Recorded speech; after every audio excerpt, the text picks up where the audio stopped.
मैं आज आप लोग के सामने एक महत्वपूर्ण बिंदु के लिए आया हूं। मेरा नाम हरीश मेहता एडवोकेट है। मैं भोपाल जिला बार एसोसिएशन में वकालत करता हूं। मेरे साथ मेरी सहयोगी गुंजन चोकसे साथ में हैं। हम लोग आज जो हमारे पक्षकार हैं उसके संबंध में हम लोग ने क्या कार्यवाही की है, पक्षकार ने हमको क्या बताया है, उसके बेस पर हमने क्या लीगल एक्शन किया है, उसके बारे में हम आज आपको बताना चाहते हैं। मैं बता रहा हूं पक्षकार का नाम। मेरे पक्षकार जो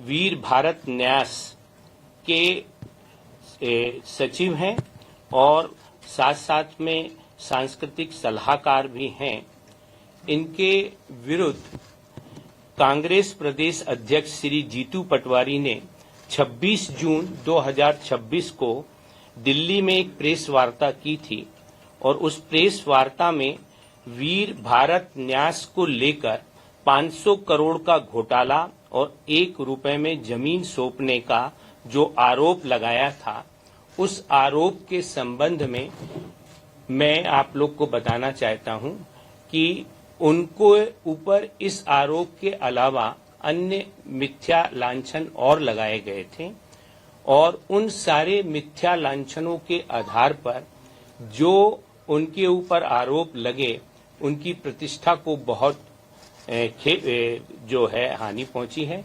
उसके संबंध में हमने अभी वर्तमान में कांग्रेस प्रदेश अध्यक्ष श्री जीतू पटवारी को एक नोटिस दिया है कि वह जो उन्होंने बगैर कोई तथ्यों की जानकारी लिए बगैर कोई प्रूफ के उन्होंने जो आक्षेप हमारे पक्षकार के ऊपर लगाए हैं, तिवारी जी के ऊपर जो आक्षेप लगाए हैं, उसके संबंध में हमने आज उनको डिफेमेशन का नोटिस दिया है और उस डिफेमेशन के नोटिस में उनसे उसको मानहानि भी कहते हैं, उनकी प्रतिष्ठा को धूमिल करने की बात भी अपन कह सकते हैं। इन सारी बातों को लेकर हमने उनको एक नोटिस जो है आज दिया है और वह नोटिस उनको शीघ्र मिल जाएगा, जिसमें हमने उनसे यह कहा है कि 3 दिन के अंदर सार्वजनिक रूप से उनके द्वारा जो मिथ्या कथन किए हैं, उस मिथ्या कथन के संबंध में जो है स्पष्टीकरण दें और उसकी माफी मांगे और माफी यदि मांग लेते हैं तो उनके खिलाफ हम कोई कार्यवाही नहीं करेंगे। साथ ही साथ सार्वजनिक रूप से प्रेस, मीडिया, प्रिंट मीडिया सब में इस बात का खेद व्यक्त करते हुए वो एक विज्ञप्ति जारी करें और उस विज्ञप्ति के आधार पर हम स्पष्टीकरण दें कि ये किस प्रकार का नोटिस और उसमें वो माफी मांगे और साथ ही साथ मेरे पक्षकार को जो इस लांछन से जो प्रतिष्ठा को ठेस पहुंची है और ठेस पहुंचने के साथ साथ उनका जो पूरा जीवन जो उन्होंने एक सत्यनिष्ठा के आधार पर, ईमानदारी के आधार पर कार्य किया है, उस पर जो धब्बा लगा है, उसके एवज में हमने उनसे 5 करोड़ रुपए की क्षति भी मांगी है और शीघ्र ही ये नोटिस उनके पास पहुंच जाएगा और जो आरोप लगाए गए हैं उन आरोपों में आप सभी लोग को सारी बातें पता है और साथ ही साथ ये जो वीर भारत न्यास जो है, ये न्यास जो है अगर इसको देखें तो ये भारत के हर एक नागरिक जिसके संबंध में जो वीर न्यास बनाया गया है, जिसमें सभी वर्गों को, सभी धर्मों के सभी लोगों को शामिल करते हुए इस न्यास का काम है और इस न्यास के संबंध में मेरे पक्षकार ने जितनी भी कार्यवाहियां की हैं सब विधि अनुसार की हैं। उसके संबंध में हमारे पास सारे प्रूफ हैं। इसके आधार पर हमने ये जो नोटिस भिजवाया है उसकी जानकारी आज हम आप लोगों को इस वार्ता के माध्यम से दे रहे हैं। आगे मेरी सहपाठी बताएंगी। कई ऐसे पब्लिक डॉक्यूमेंट है और वो पब्लिक फोरम पर थे।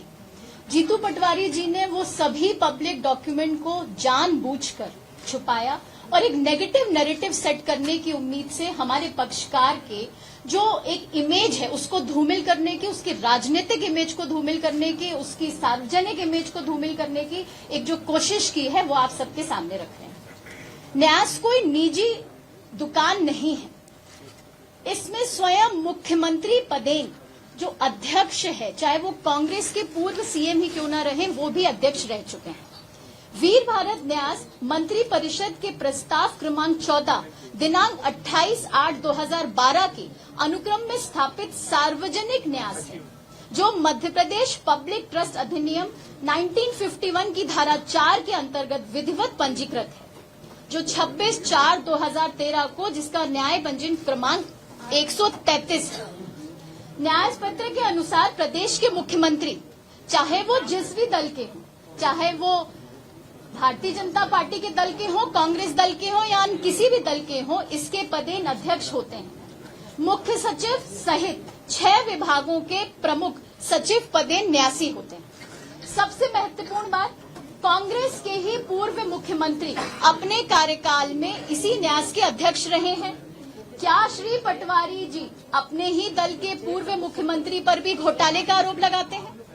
दूसरा महत्वपूर्ण दस्तावेज, संग्रहालय का जो निर्णय हुआ, जो ये 500 करोड़ की जमीन का जिक्र कर रहे हैं, वो ट्रस्ट को एक संग्रहालय बनाने के लिए दी गई है। वो आवंटन ट्रस्ट को नहीं हुई, हमारे पक्षकार को नहीं, वो संस्कृति विभाग को हुई थी।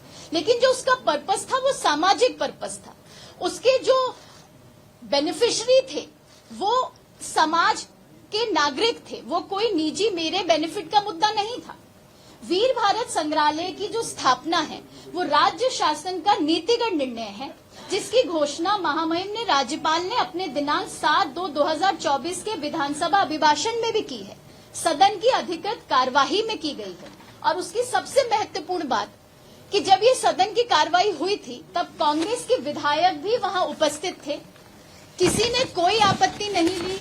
जिस नीति को आज वो घोटाला कह रहे हैं, जो प्रेस वार्ता कर रहे हैं और उसे घोटाला शब्द का इस्तेमाल कर रहे हैं, वो 2 वर्ष पहले ही सार्वजनिक पटल पर थी, सार्वजनिक अभिलेखों पर थी।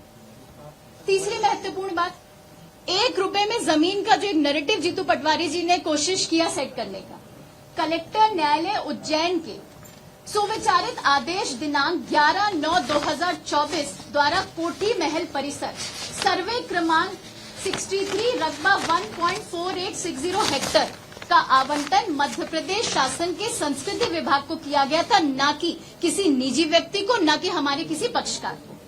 न कोई विक्रय हुआ, न कोई 1 रुपए का कोई प्रतिफल दिया गया। ये 1 रुपए का जो आंकड़ा है ये पूर्ण रूप से मनगढ़ंत है और पूर्ण रूप से विकृतिपूर्ण है। जब हम कोई बात करते हैं कि ये जो बिना ऑडिट का इन्होंने ये काम किया, इन्होंने एक आरोप लगाया कि इसमें ऑडिट नहीं हुआ, ये पूर्ण रूप से तथ्यहीन और सत्यहीन आरोप है। न्यास के लेखे प्रतिवर्ष चार्टर्ड अकाउंटेंट से प्रमाणित है, सार्वजनिक अंकेक्षण के अधीन है, जिसकी खंडिका 8 और खंडिका 6 में ये लिखित है। तीसरे इंपॉर्टेंट फैक्ट इसकी अगर हम बात करें तो कांग्रेस के भीतर ही आरोपों का खंडन कांग्रेस के ही एक वरिष्ठ नेता द्वारा किया गया। दिग्विजय सिंह जी ने आके इसका खंडन किया, सार्वजनिक रूप से किया, आप सबके समक्ष भी किया।